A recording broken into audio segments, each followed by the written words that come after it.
Mike, welcome. How's it going? It's going great, Randy. Good to see you again, my friend.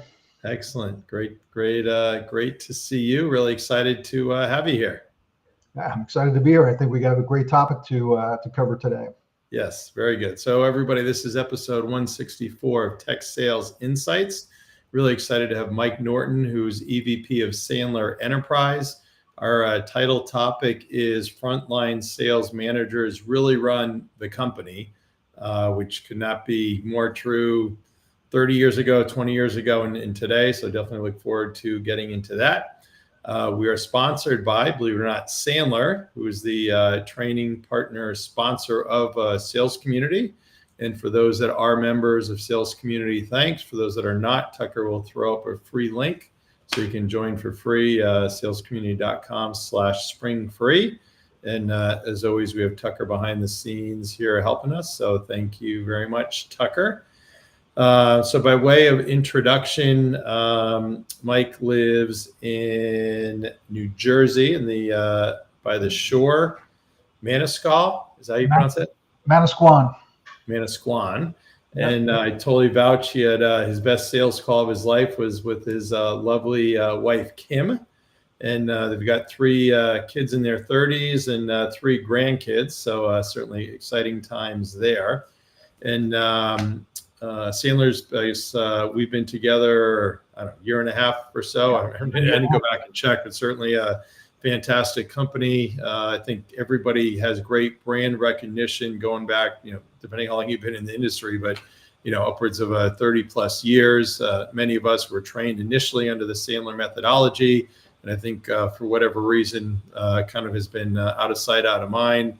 But they're definitely considered to be the best in the industry. They've got amazing content that gets refreshed year after year. Mike will tell us more about it, and whether it's I call it I simplify their model, but kind of low cost online content or higher cost, high value face to face around so many different areas. They do so many great things. So we'll be getting into a little bit about that later. So by way of introduction, I've got some comments from some of your friends. Dave Matson, who's a longtime Sandler exec, says Mike is a lifelong learner, always looking to be the best he can possibly be. Michael was ahead of his time, creating a platform for sharing sales lessons from the great ones like Zig Ziglar, Tom Peters, Tom Hopkins, etc. He developed a SaaS platform prior to SaaS being a thing. What makes Michael great is he sells and leads without ego, is always curious, does the best thing for the other side, knowing that will serve him well also. The biggest things about Michael is that he's a great human that people trust. So pretty cool there. From Dan Stokes, who's a customer, CRO at Everag. Mike and Sandler have worked with Everag and its extremely mission-driven ecosystem to empower supply chains to feed a growing world. They provide great sales training to an ag tech company comprised of several acquisitions and serving multiple industry segments, which is no small task. But Mike and his team have empowered our sales organization to focus on customer outcomes that release and accelerate value. As a result, Everag sellers are building customer relationships and driving win-win sales campaigns. So you might have to grab that one for a testimonial. Sure. Yeah. Thank you, Dan. And Craig Dempster, who's the ringleader now for Sandler from Trilliad. Michael's a great leader, coach, and mentor. Michael is passionate about helping the people around him achieve their goals. Michael leads by example and doesn't shy away from a challenge. If you want to get some energy into your day, spend a few minutes with Michael. His passion and energy is infectious. So how's that? Thank you, Craig. Yeah. Oh, pretty good. But totally vouch, sincere, genuine, authentic. We're probably not allowed to talk about spirituality, but we're pretty violently aligned on spirituality and the important in life and several other areas. So anyway, so let's jump into the question. So you did not go to college. You actually enlisted in the Coast Guard. United States Coast Guard. Served on the USCG Sea Chase out of Boston. Wow. So that had to be a great experience. It was a phenomenal experience. I actually wound up having my first two knee surgeries while I was in, so I could not re-enlist but that was the mission, was going to be career Coast Guard guy. And what does a career Coast Guard guy do when he can't re-enlist? He goes, finds a job in sales. Yeah. Well, you actually, you bought a 7-Up franchise first, right? I did. I bought a 7-Up route here in New Jersey, and really loved doing that. And what that really taught me, I mean, that was my first real sales gig. And every day you were selling, every day. And think about the competition I had. I had 7-Up. We were the number 3 or number 4 player behind Coke and Pepsi. So every day was a battle of shelf space against Coke and Pepsi. So early on in my career, I really honed my sales skills by learning how to sell every day to the grocery managers and store managers. Yeah. Wow, that's great. So not that that wasn't a corporate job, but kind of back on the corporate track. Then after that, then your first corporate job was at BioTrax as a rep, right? That's right. Diagnostic imaging equipment. That's really where I started my corporate career. And actually, Randy, where I fell in love with sales training. I had a great manager there. His name was Dave Ulrich. He was all about continuous improvement. Our CEO at the time, Jerry Bruno, was also about continuous improvement. And that's where around that time I was getting introduced to the likes of Zig Ziglar and Dennis Waitley and Tom Hopkins and Brian. Like I was a sponge for all of their content, and grew from sales rep to sales manager to being relocated from the New Jersey market out to Denver to open up the West for. That's great. Did you ever have opportunity to meet or work with Zig Ziglar or Tom Peters or those guys? Yeah. So when I left the company that I was with, BioTrax got acquired by National Medical Care, who then got acquired by Fresenius. And then they kind of did some different things with the company, closed down the Denver office. And I went to work for WebMD for about 1.5 years. And I left there to start my own company called salesrepsonline.com. That's what Dave Mattson was referring to. Mm-hmm. I aggregated content. Before there was microlearning, or we even talked about it, Randy, I collected the works of all the greatest sales trainers and sales training companies at the time and chunked it down into little bites. There was no audio or video, just text. So Zig Ziglar and Tom Hopkins were my first guys. And once you had Zig Ziglar on board and you got or Tom Hopkins, and you called up the other training companies and authors like, hey, I'm working with Zig and Tom. Everybody was in, and we wound up building that company. We were partnered with Mark Benioff and Salesforce.com when they went live back in 99, 2000. And then Tom Siebel wound up buying our company because he created Sales.com to compete with Salesforce.com because we were feeding that content up through the CRM system. Wow, very cool. Yeah, Tom Siebel, I think, has that C3 AI as his main gig now. So, yep. The AI space. Wow, fascinating. Great opportunities there. So, what about maybe your career? You covered part of it, but your impressive career from there. So when we sold that company to Siebel, Zig Ziglar asked me to stay on with his son Tom and help build that company. So I actually, from 2001 through 2010, when Zig retired, I held different positions. Started out just as a consultant, then VP of sales, and then in 2005 became the president of the company. So I was the president up until Zig retired around 2010. We had been talking with Sandler. We had a partnership with Sandler and Dave Mattson. Because I had started another company called CanDoGo.com in the middle of that while I was running the Ziglar organization. It was a spinoff. It was a redo of SalesRepsOnline.com. When Oracle bought Siebel, it freed us up to do that again. And so Sandler, David Mattson, came in and shot like 125 short form videos for us. And David and I hit it off, immediately. And he said, when Zig is done, you're going to come over here and run enterprise, for me. And so left Ziglar on a Friday and put on the Sandler uniform that following Monday, and here I am. Wow, awesome. Very, very cool. So now Sandler, again, I take for granted everybody knows, but maybe just a brief description of the company now. Yeah, so 225 training centers around the globe. We train over 500,000 hours of content a year. Over 31,000 students come through our training every year.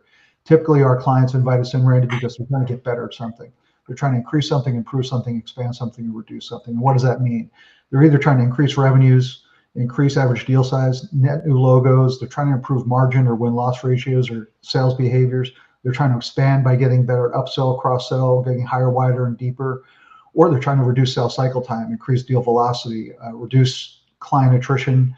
So, when clients have those problems, they invite us in, and through our personal and data-driven development solutions, which is sales training, sales management training, and leadership training, customer service, strategic customer care, we serve the needs of our clients and help them achieve the results that they're looking for. Awesome. And as I kind of alluded to, everybody thinks, oh, it's just going to be real expensive, on-site, pricey, but you can scale from, kind of do it yourself all the way up to kind of hold your hand. Exactly. Asynchronous learning, come in and learn the Sandler IP. You can go through a series of virtual sessions. We've got open enrollment sessions where you're being with other clients. We have private cohort-based training. We have heavily customized solutions for somebody who really wants it to feel like it's their own program. And we have train the trainer programs. So anything you would expect from somebody like in our industry. There's like 5, maybe 6 companies who we typically run into all the time and who are in this space. Oh, awesome. And then what about your role? So I head up our enterprise sales team. So I lead our sales team, it's good now. Like when I was from 2010 through 2019, I was running the entire enterprise side, and we just kept growing. And now we've got great leadership in account management on the we have a client enablement team that's self-sufficient, and they're running that. So now my responsibilities are just limited to running the sales team and the BDR team, and we have a few independent contractors. Yeah. So you've got an interesting model, right? Because you have there's the kind of franchise, you have Sandler, but then you have the franchise, and then you have your team, which is kind of I'll call it a direct sales team, for lack of better words. Yeah. So it's a good call out because a lot of people don't know that. So we have 225 training centers. Those are franchise owned and operated. And there's about 400 trainers attached, a little over 400 trainers attached to those 225 training centers. And then we have our side, which is the enterprise side. Our franchisees typically focus on small to medium-sized business up to mid-market, and our enterprise team focuses from mid-market up through enterprise. So when one of our franchisees runs into an opportunity like a Salesforce or Oracle or Dell or somebody, they're going to call us and say, hey, we need your help, because we obviously can't, facilitate that across the globe. Yeah, great. Yeah, move on to the impressive summit, Sandler Summit in Orlando, which is your big annual, kind of event, and it was just, massive, and just was so impressed with obviously all the people there, but then so many people that really depend upon Sandler for their training and the events. I mean, you had to be really happy with how that turned out. Yeah, I mean, every year it just gets bigger and better. And this year's content, I thought, from the main stage and from the breakout sessions, was probably the best we've ever had. It really was great. Even, thank you, because you facilitated our Enterprise Day. You emceed our Enterprise Day, which was great. And we've got some great outtakes from that we'll be sharing with you. But I always say this about our summit. The content is great. The speakers are great. The breakout sessions were great. But when people come up to you at the cocktail hour or in between the sessions, and they're telling you how they use Sandler, and they're sharing their best practices with one another, even if somebody from manufacturing talked to somebody in tech and saying, hey, here's how we're enabling Sandler, here's how we're empowering our salespeople to use Sandler, and some of the great ideas that we get. So the ideation and idea sharing is really great. Wow, that's awesome. So from your kind of go-to-market priorities for kind of the next year, any kind of one or two things in particular? For us, it's all about data-driven development, right? It's what you said earlier about the inexpensive entry point to asynchronous, just access to online content. But it's really about understanding that we have the cohort training, which everybody does in the industry. But now we have a very unique way to identify the gaps through one of our partners, Octus, which is the Talent IQ assessment that we use. And we use that to understand where the gaps in learning are. And not only can we say, here's a heat map for where the cohort should focus their learning, but here's a heat map for where the individual and the courses that we would recommend to help them grow in their organization. We're also doing something that's completely disruptive to the market.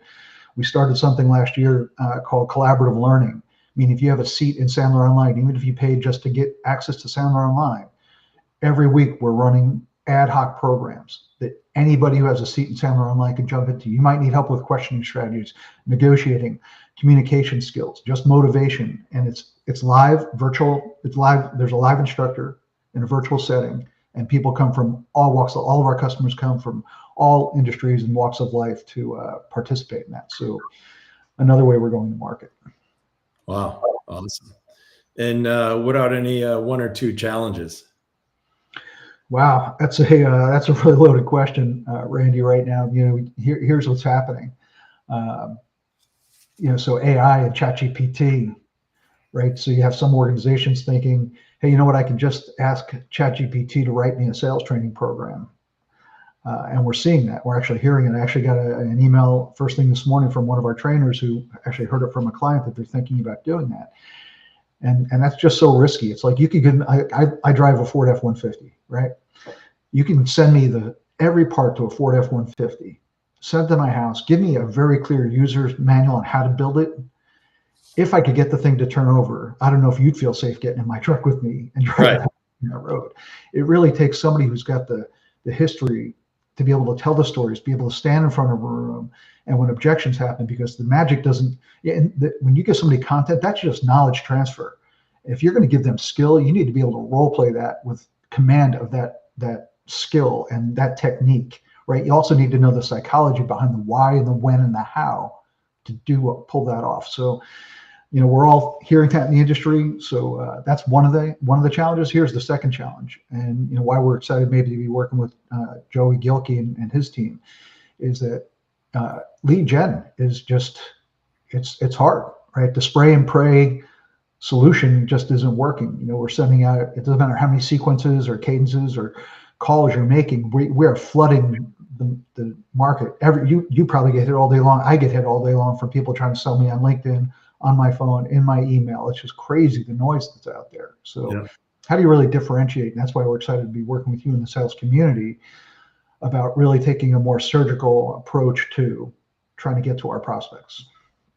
Absolutely. So back in there, a couple of great shout outs. Tucker, if you want to maybe post their links, Octus, I assume it's octusiq.com, but they definitely have a few good offerings, and they partner with Sandler around Talent IQ, Sales Manager IQ, and there's a third one I'm forgetting about. But anyway, and then also Tucker for phone ready leads as well. Maybe you can post their links. But yeah, Joey does a great job there for sure.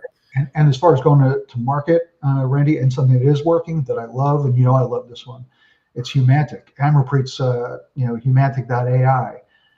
Every call, 10 minutes before my call, through my email, I get the personality style, the communication style of the people I'm going to be meeting with in advance of the call. And to me, that's just a huge home run. So I know a little bit more about who I'm dealing with before I jump on that call. Yes. Yeah. And, for Humantic, it's the old disc profiles, but it's really kind of automated and on steroids and gets plugged right into your LinkedIn and is real easy to do. Yep. And then also anybody that's watching or listening, feel free to chime in with any comments or questions as we're going here as well. All right. So the title topic is Frontline Sales Managers Really Run the Company. Before we kind of drill into it, obviously I'm a huge fan, violent agreement on that, but kind of any intro comments? Yeah. So when I think about sales managers, I think about my own journey through it, and now having worked with, hundreds and hundreds of companies and speaking to their sales managers. I mean, these are the hardest working individuals in business right now. They manage up, right? They've got to manage everything that's going up. They have to manage down through the organization. But they have to manage side to side. They have to manage marketing. They have to manage operations. They have to manage delivery, right? They have to manage those relationships so they can give their salespeople everything they need to be successful. So I call these guys the unsung heroes of, and I don't think we can overstate that, Randy. Yeah, absolutely. I mean, definitely very important, and also, to a certain degree, kind of the guardians of revenue. They are the guardians of revenue, man. They are the architects of our sales strategy, right? They're the I said this once before somewhere. They're the linchpins of cohesion in our organization, because again, it's always when we'll just use ours. When you sell sales training, it's not just now we've sold sales training. We're going to send a trainer to your session. We've got an enablement team. We've got a client success team. We've got a marketing team. We've got an ops team. We've got a content development team. Right? It takes a whole team to be able to make the magic happen for your organization. right? So, and that's every organization. And the sales manager is usually the person orchestrating all of that. Yeah. And no matter how good you are, given all those different facets that you just touched on briefly, I mean, the work ethic and hours that are really required kind of early and late on top of the workday is just massive, right? Yeah, I mean, especially, back in the day, typically you had managers, sales leaders, they were area VPs, so they were kind of in the same time zone. But now with this remote workforce and with sales organizations so decentralized, I know I'm personally up very early in the morning, some mornings, and sometimes I'm up late at night talking to Australia, right? So, right. You in this role, you just work unusual hours. Yeah. And then on top of that, too, to a certain degree, almost a shrink or a therapist as well. Yeah, so you must know some. Yeah, you've met some of the people on my team. No, I'm just kidding. My team is awesome, but yeah, think about the roles over the years, and your salespeople are trying to make quota, and when your sales folks have, their funnel is weak, they're not making the income that they had hoped to make. They're all of a sudden all this pressure comes in from the family, or Right. just self-developed or they put the pressure on themselves. Now they start needing an outlet. Now you're talking about other things, and that's okay. Sometimes you need to be that, right? You need to be that person who kind of walks them through life. I know for me, Zig Ziglar was such a great mentor, for me, and watching him operate inside of our company as the personality who he was. He talked about being a 24-hour being. Like, it's not just your sales skills. Like, you need to have your healthy self-image, positive attitude, build winning relationships, have those winning relationships, set goals, live with hope. And when you have a salesperson who's really struggling, they may be struggling in one of those areas, and you gotta kind of walk them through that. Yeah, absolutely. And Richard Harris, I don't know if you've ever met, but he's a friend and also a fellow advisory board member. But he's does a survey every year, the state of mental health and sales, and that's just so crucial these days, and something that gets so missed. But that's to the importance of therapist role. I mean, that first line manager is really the one, in there, and those that can kind of respect that and honor that and deal with that, probably do much better. Yeah, and let's talk about that for a second, because we've always had a multi-generational workforce. We always have. I mean, there was always people coming out of university or exiting at some point, and everybody in between. But now, over this last decade or so, we've labeled them, right? We have the traditionalists, the boomers, the Gen X, the millennials, the Gen Y, the Gen Z, and now we know that they learn differently, they communicate differently, they consume information digitally and electronically, right? So when you have somebody who's maybe a little on the Gen X or boomer side, trying to manage somebody who is in a room taking, like, they looked at them on their phone, and I actually watched this happen really not too long ago. A kid was on his phone, I say kid in his 20s, a salesperson on his phone in the middle of a meeting. And the manager actually looks over and says, "This is what I'm talking about." And the kid turns his phone around and says, "I'm taking notes. Like, this is how I take notes." Right. So we have to, when talking about being a therapist, we have to understand what, how they learn, how they communicate, how they consume information. Right. Yeah, absolutely. And the thing that we have to deal with is that in that generational chasm somewhere, and we all talk about it, everybody got a trophy for doing nothing, right? All of a sudden this time came. So we see a lot of people now dealing with confidence issues. Like, how do you give your sellers confidence to compete in the world today, which is more competitive than it's ever been in every sector that we look at? The competition is huge. How do we give them that slight edge? And some of that is the attitude piece that we focus on. Right.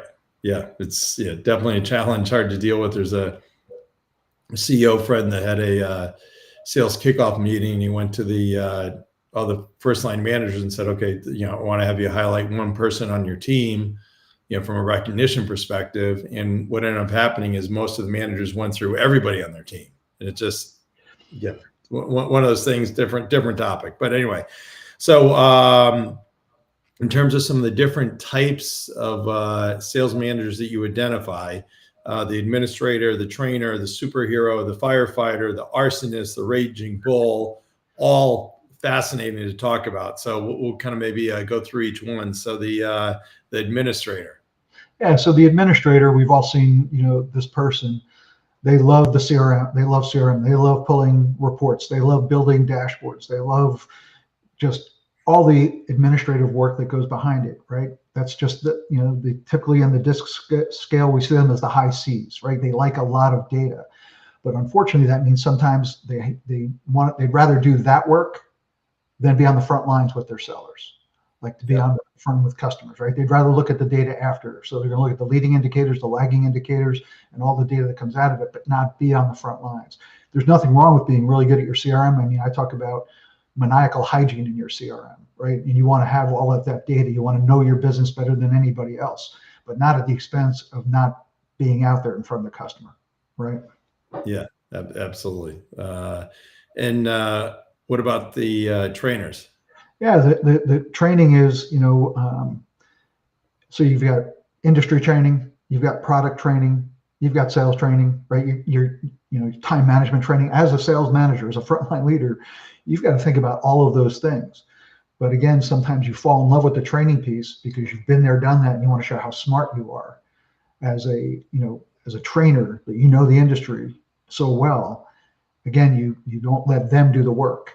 And that kind of leads to that next one where the superhero, where not only are you training, but you want to always fly in with the cape on and close the business and show that you still have the chops to win the business. When both of those cases, at some point, you have to let them do the work, right?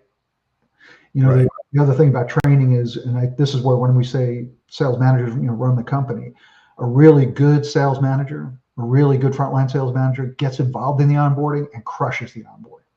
Like they help their salespeople accelerate success by getting them up to speed faster. Yeah, I mean age old is the 30, 60, 90-day plan, and how many times these days does that not happen? But figuring out, okay, what it's not just the metrics around pipeline, but it's kind of all the different behaviors around the training, around the number of proposals, and number of sales calls, kind of everything that goes into that. And typically, for that onboarding, you're going to know within 60 to 90 days if somebody's going to be good or not. And if they're not, then you got to lean a little bit more in consulting and then manage them either up or out. And how many times does that not happen? Too often. Sandler, we talk about hire slowly, fire quickly, right? Yeah. Because you're going to know in the first 30, not 30, but 90 to 120 to 150 days, you're going to know if they're going to make it or not.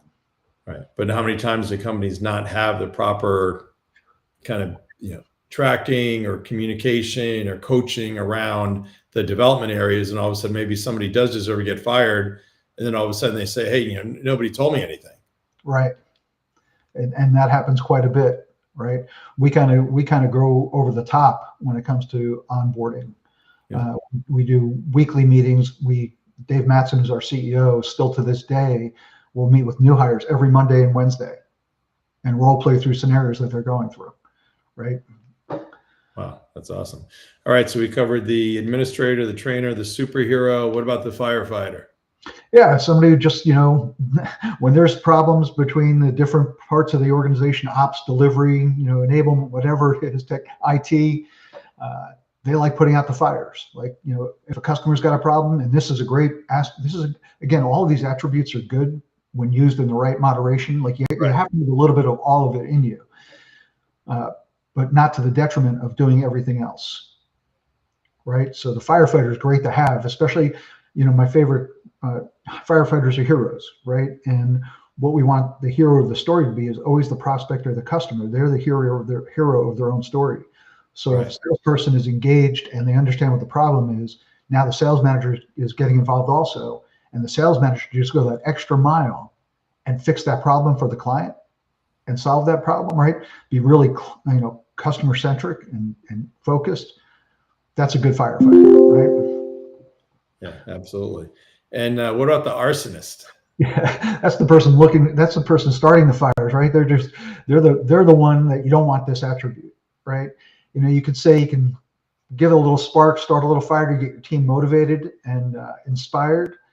But when you're out there, torching relationships with your support teams, torching relationships with the other sales managers and peers that you have. And that's another thing that, the sales manager is going side to side. is working with the other sales managers that are at their level, saying, what are your best practices? What are you doing for your team? Where I've met, sales managers at different outings, or we go to a training and there's a whole bunch of them there, and they'll start, yeah, that guy over there, all he does is cause trouble. All he does is stir the pot, and that guy is the arsonist. He is, right? And we don't want to be the arsonist unless it's that spark to keep somebody motivated. All right, and how about the raging bull? This is a good one, and this when I wrote about this one recently, is because I actually had a conversation with a sales manager, and he was saying his boss told him he was too nice. He said, you know how I know you're too nice? It's because nobody's going around you to come to me and complain about you. You need to be in their face. You need to be pissing them off. And I'm like, he didn't really say that to you. He goes, no, that's exactly what he said. He wants me to be tougher on my team and like be the raging bull. And I'm like, yeah, that's another one that doesn't make too much sense to me. Not in today's world. Right? Yeah, I mean, the practical application of that obviously would be, setting expectations that are fair and holding people accountable to those expectations, but going overboard, like you said, is old school in a bad way. Old school in a really bad way, right? Firm but fair. Definitely firm but fair. Yeah, absolutely. And then so that covers the administrator, the trainer, the superhero, the firefighter, the arsonist, and the raging bull. But then being a coach mentor and coach leader also are critical. So maybe explain the coach mentor role. Yeah. So you think about a coach, right? What does a coach do? A coach is giving you, strategy, right? Talking you through your plan. But a good coach asks really good questions. I'm going to put it back on you, Randy, right? What do you think you should do in this situation? Or what maybe could you have done in this situation? Like it's post the event, you're doing a debrief of a sales call. And maybe you were in that sales call with them as a sales leader or sales manager. Instead of just coming at them saying, here's what I would have done. Why didn't you do this? Hey, Randy, what could you have done maybe a little differently? What do you think next time? And again, Dave Mattson, taught me this years ago. It's, as a good coach, what are the 10 questions you're going to ask your seller when they come back from a sales call or get off a sales call? And maybe the first time maybe they'll know 2 of them. Then they'll come back from another sales call, and now they've got 4 of those questions. And you're telling what the 10 questions are. But by the time they've done their 5th or 6th call and they have to come back to you and tell you how that call went, they're going to have all 10 data points, right? And that's a good coach. That's somebody coaching. The mentor is somebody like you. You're a great mentor. Like you've been in the roles, you've held the positions. So here's the analogy I use. I lived in Denver for a number of years. So when John Elway finally retired, right, but he became general manager and he was down on the sideline, John played the game and Hall of Fame career, right? Won 2 Super Bowls, played the game. John Fox at the time, who was the coach, right? He's the coach. He's helping, he's coaching the game. But John Elway could be the guy who does say, hey, look, when I was in this 3rd down situation, when they were in this formation, right, here's what you might want to consider doing. Like that's a mentor, right? Yeah, totally. Yeah. And on practical application on sales calls, if you're the manager, leader, or executive, or whatever, you obviously can answer all the questions, but it's always good to kind of let the sales rep go. And not that you let them hang themselves, but a lot of times they're going to kind of falter, and it's good to catch them because that's the best way to have a coaching moment. You can always pick up the pieces and kind of put things right. But then afterwards, and you have the debrief and say, okay, did you see that? Because a lot of times, oh, I'm great, I can do everything, I know everything. Okay, well, did you see what happened there? And then another kind of real good practical thing I learned over the years was to say after a sales call, just say, hey, do you have any feedback for me? So if you're the rep, Mike, and I'm your, leader or manager, hey, Mike, do you have any feedback for me? Anything I could have done different or better? And a lot of times culturally, people have a hard time dealing with that because it doesn't happen, right? So then people get used to, okay, we're going to have Randy on calls. That's what we're going to expect. And then likewise, Randy's team and everything else. And then you can reciprocate to say, okay, well, thanks for the feedback, Mike. Appreciate it. Talk about it, whatever. Can I give you some feedback? So saying, can I give you some feedback is a nice way, a more pleasant way to kind of go at where you're going to be, potentially critiquing somebody but then trying to figure out, that they all have that, try and get people to be open for the feedback to communicate, because way too many times people are just passive aggressive, I find. Yeah, couldn't agree more. And another one, I'll give a shout out to Gong and really any conversational intelligence tool that people are using out there.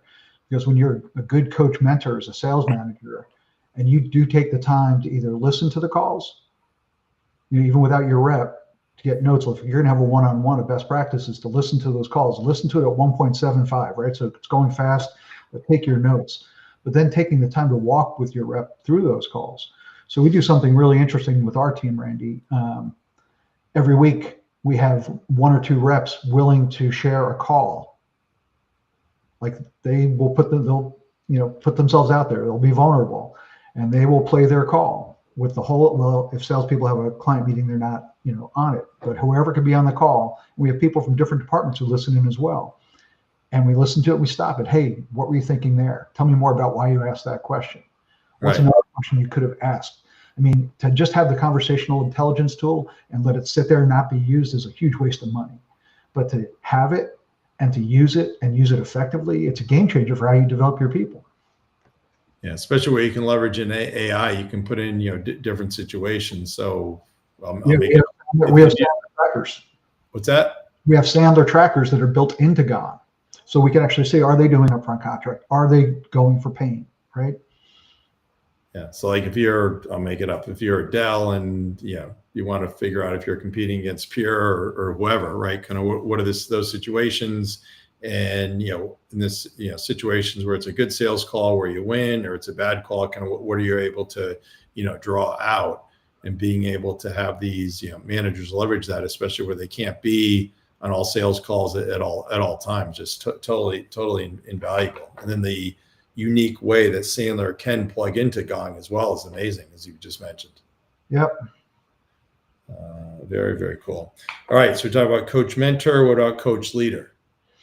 So again, coaching being the key word, right? But as a coach leader, this is where you really have to put it on your. Think about the attributes of a good leader, right? Empathy, vision, accountability, ownership, character, right? When you think of somebody who's a good leader, those are kind of the qualities. Driven, right? Not afraid to make decisions, right? Leads as a good leader. When you're a coach, when you're in the frontline sales manager, and you want to be a good coach leader, how is your team seeing? And you kind of touched on this a little bit ago when you said, "Hey, what can I do better as your leader?" Like in those sales calls when I'm on there with you. And so a good coach leader for me is somebody who takes the time to invest in their people, and not just about the business. Like when you start your conversation off in a one-on-one, is your first question, all right, let's open up, your CRM, and let's go through your funnel. No, your first question is going to be, how you doing? How's your family? What's going on? Making it really personal about them, making sure that because the old saying, people don't care how much you know until they know how much you care. It sounds like a really nice platitude. By the way, that was Teddy Roosevelt who said that the first time. Zig Ziglar actually added to it. And so now the quote is, people don't care how much you know until they know how much you care about them. So when your sellers know that you actually care about them as a person, right? Now you're showing true signs of a leader. Right. Yeah. It's amazing. And also too, just the basic, leading by example, right? So if you're that administrator behind the screen and not doing anything, then that's what the reps are going to do, right? So if you're out there in sales calls, and the best way I'd say to combine the leader and the mentor is, for those that can go out and face-to-face sales calls, that windshield time, right? Where you can have all these discussions, where you can mentor, where you can lead, where you can get feedback, you can give feedback. Yeah, as a matter of fact, I have a new seller on our team. She's been here for about 4 or 5 months, and I had a one-on-one with her this morning, right before our time together here. And she said to me, "Hey, I have this call coming up. I've had this call twice already with this prospect. I would really like I want to hear you overcome this objection on this call. Would you mind, role playing that with me here? But then I want to see you do it with the client or with the prospect. I'm like, of course. I mean, it's, happy to do that. So another good trait of a leader, a coach leader, is taking the time to pre-call plan and going Right. and know what your role is before you go in there. Because I'm sure you've experienced this. I know I have. You get into a sales call and the prospect starts getting back and forth, and all of a sudden the salesperson kind of gets stuck, and they're just looking at you, hoping you're going to jump in and rescue them and say something smart, right? And but if you take the time to pre-call plan that and anticipate, hey, when these 3 objections come up, I'll handle these 2, you handle that one. When these 3 questions come up, I'll handle this one, you handle those 2, right? Yeah, totally. And then another thing that comes into play here is kind of the cadence and how you do that. And I think you have several best practices there. Yeah. So our week, we're a very high touch organization on our sales folks. So Mondays we do what we call win room, and a lot of companies we work with, we've shared this cadence and they've adopted it. And happy to anybody on this call who might be watching or listening, if you want to know more about it. But on Mondays we do something called the win room. So again, somebody comes in and brings a deal in, and again, going back to the Octus guys, we use Deal IQ. Right? Deal IQ, that was the third one I couldn't think of before. Yeah. The, deal scoring, deal acceleration tool integrates with HubSpot, Salesforce, Microsoft Dynamics, any CRM. So it pulls the data across, and it's got 7 imperatives that you have to know. And then it takes your sales stage, whatever it is, the sales stages that you follow, your gate selling. And as you're clicking each box that says, I've completed this, it scores your deal. It's phenomenal. We use it all the time. But so Mondays we have a win room, and 1 or 2 reps will come in and bring their deal of being vulnerable. Here's where I am on my deal. And the whole team gets to weigh in on what is a good strategy going forward to advance that deal. And they all learn from one another. As we ask the questions, we go through the 7 imperatives and we go through the different deal stages, and it never gets old. It never gets old for the team because every deal is always different. So that's on Mondays. On Tuesdays, we do the Gong film review. So we get on and we listen to Gong and we listen to the calls and we give each other guidance and advice. Thursdays, we have our normal team meeting, right? So we have an hour team meeting where we go over pipeline, things happening in the company, upcoming events. We usually have a partner on, so sometimes Octus, sometimes Influence Board, sometimes Humantic. Gong has come on the calls. That's just what every sales organization does, your weekly sales meeting. Then on Fridays is the best day of the 4 of our cadence each week. We do role play Fridays. And you think your team doesn't want to role play, but when you get in the habit of this, when you make this part of your weekly, this is just what happens, and you give them the topic in advance to prepare for it. We actually started having competitions, like chopped competitions, having 3 people role play a quick scenario, vote, we chop 1 off, and then we have 2 left, and we pick a winner. But that practice, those at bats, are priceless for the sellers. Even our sellers who've been around for a really long time, who've been in this industry for 12 years, 15 years. They're there every Friday, and I'm watching them take notes when other people are role playing. It's just a really good way. We talk about in Sandler here, how do you equip the modern buyer or the modern salesperson to meet the modern buyer in today's, tight competitive landscape? How do you give them that slight edge? And role playing is one of those ways. Yeah. Then I know in your Thursday afternoon, all kind of your team meetings too, you kind of do a round robin with having different team members lead that as well, right? Yes, we do. Yes, we do. Which makes, and we have them all, we have a team leader do it. I don't do it every week. Every one of those things I just mentioned, somebody's in charge of running that. We pick a team member to do that. So now they have to prepare for it, right? And it just holds everybody accountable and makes everybody feel like part of a team. Awesome. Love it. So I have to ask though, how, given that I love the cadence, but then that kind of takes away from what I'll call kind of revenue generating time when they could be doing sales calls, right? So there's a trade-off there. There is a trade-off there. And, just the nature of our business, like, we don't have that many calls where they, they're not like, and our BDRs are different. And our BDRs do jump on as many of those calls as they possibly can, because they're learning too. But, for them to invest the time in themselves, it just makes them that much better for the next call. So I'd rather take that time away from having them, using that as selling time to make the next sales call they're on much more effective and increase my win rate by giving them the tools and the skills. And we work on behaviors and attitudes all the time. So again, that's slight edge. We have to give our sellers a slight edge in this. What is it? So what's the stat, Randy? It's like 70% of the decisions already been made by the time people look at a solution. They've already done all their research. So now we're all fighting for only 30%. What's left of that 70%? Right. So we're all fighting for 30%. We need every slight edge we can possibly give our sellers. Yeah, totally. How many? Do you have an expectation of number of sales calls that your sellers do? Yeah, we call it at Sandler a cookbook. So everybody's got a cookbook with number of calls, emails, follow-up, LinkedIn activity. The whole. Yep. Awesome. All right. So we have a question from Jackson. Thank you, Jackson. So again, as a reminder, those watching or listening, feel free to make comments or other questions as well. Where do you see companies make mistakes when supporting frontline leaders? That's a good one, Jackson. So I think, sometimes when I look at it, Randy, I don't know in your journey through this, but sometimes I think it's initiative overload. Like they get so many things thrown at them. It's like I said earlier, they're managing up, they're managing down, they're managing side to side, right? They're managing all their peers and they're managing the other departments. And there's just so much going on that they don't get the proper support while they're going through all those initiatives. So a less is more approach, right? Yep, absolutely. And Jackson, if you have a perspective also to add to that, feel free. So what about any mentors that you've had, kind of one or two, with any specific advice that you've received?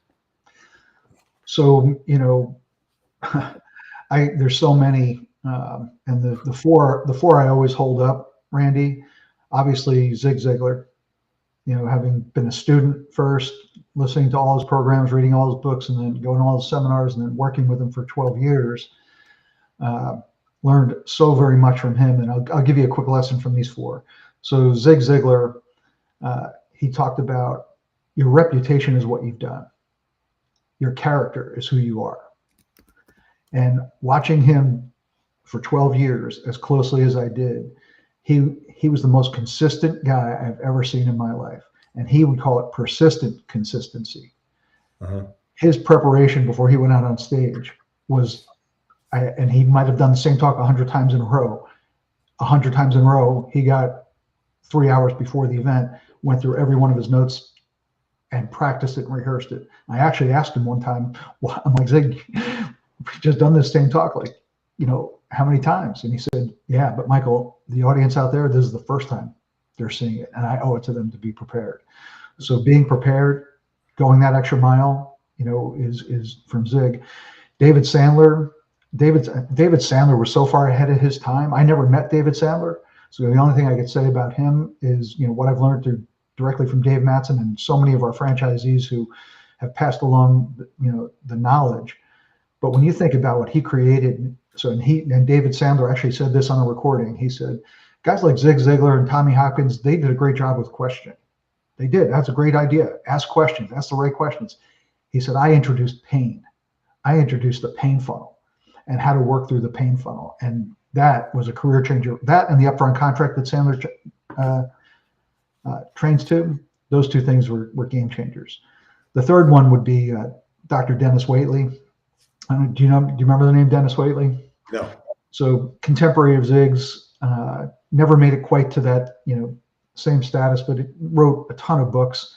And Dennis became a really good friend of ours. And he wrote the book called Psychology of Winning.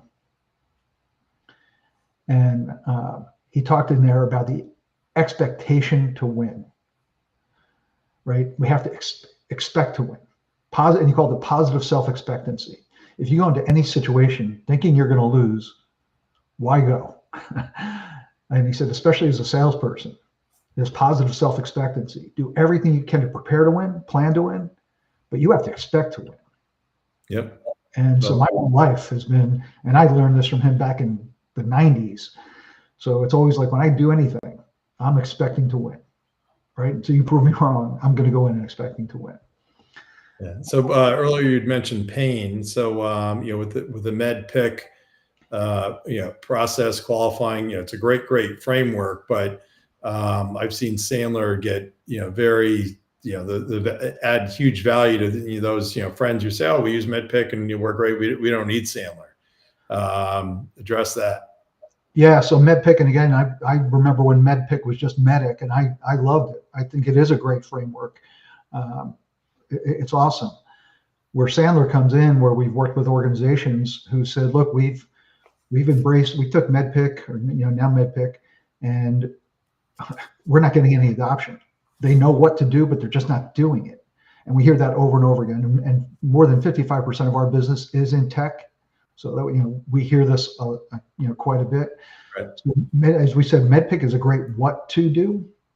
Sandler, because we're human psychology and research and science backed, we really focus on not only what to do, but why to do it, when to do it, and the strategic and tactical how to do it. So we actually say, here's how MedPick aligns with Sandler, and here's how you actually pull it off. So we have lots of organizations who don't want to throw MedPick out because they don't want to throw the baby out with the bathwater. They want to keep and embrace some of the phraseology that they're doing, but they want to actually have it work. So Sandler comes in and complements that. Yeah, awesome. Really, really good. So as we're almost at time here, for those that I know, I like to ask if there's any PG Randy story to share. So PG Randy story, I'll go back to one, and I think you've heard me say this one before about you. But when I first met you, we met in Beaver Creek at your in-laws' house, and I walked in and you were on a business call, and we had a couple of calls leading up to that, and you were all business. So in my head, I've been trained to diagnose, disc, right? I wasn't using Humantic at the time. And I'm like, this guy's a high D. This guy's going to be a super high D. And as Kim and I were waiting in your kitchen while you were on the call, and I'm listening to you talk, I'm like, this guy's definitely a high D. And when we went and skied, and we're skiing in this area, and you were kind enough to ski, we went up to a green area to kind of start and get Kim warmed up on there. And one time, a little kid fell down in front of you, and you stopped and picked him up. And I'm like, oh, man, guys, he's a D, but he's got a good heart. And then we're skiing again, and a little kid dropped his pole in the tree. Like he went into the trees and dropped his pole. You skied in after him and picked up his pole for him and took it out. I'm like, wow, this guy is like, if I'm going to look on and this is a very rare combination when you get a D and an S, because they're like the pole of dominant and driven versus, slow to change, loyal, steady. But then you look at those traits with you and the community you've built here at the sales community, and how many people now that I've met through you and the stories that they tell. So your loyalty, like you're like a true DS on the scale. So they're just watching you in that natural environment, picking kids up, and was pretty cool. There you go. Thank you. Appreciate it. A lot of times I get overjudged, I think, because it's, big and bald and whatever. Like, oh my, yeah. You're a big old softy, man. I know. That's what my friends say. Yeah. So anyway, all right. I appreciate that. So you've been awesome. Tons of great content here. I think we should kind of repost and have some ideas. I think we could leverage a little bit more. Tucker, thanks for your help behind the scenes. Next week, we have Craig Irons from Meter, who's going to be talking about the transitioning of subscription to usage-based pricing, which I know will be definitely interesting and something a lot of people are still working through with their models. So Mike, stay on after we cut off here. Thanks to Sandler for sponsoring. Definitely something that is not a nice to have, but definitely a must to have. So if you're not already engaged with Sandler, get engaged, and we are totally happy to help. You can reach out to me or Michael. So everybody have a great week, and feel free to share as this gets reposted everywhere. Thanks so much, Michael.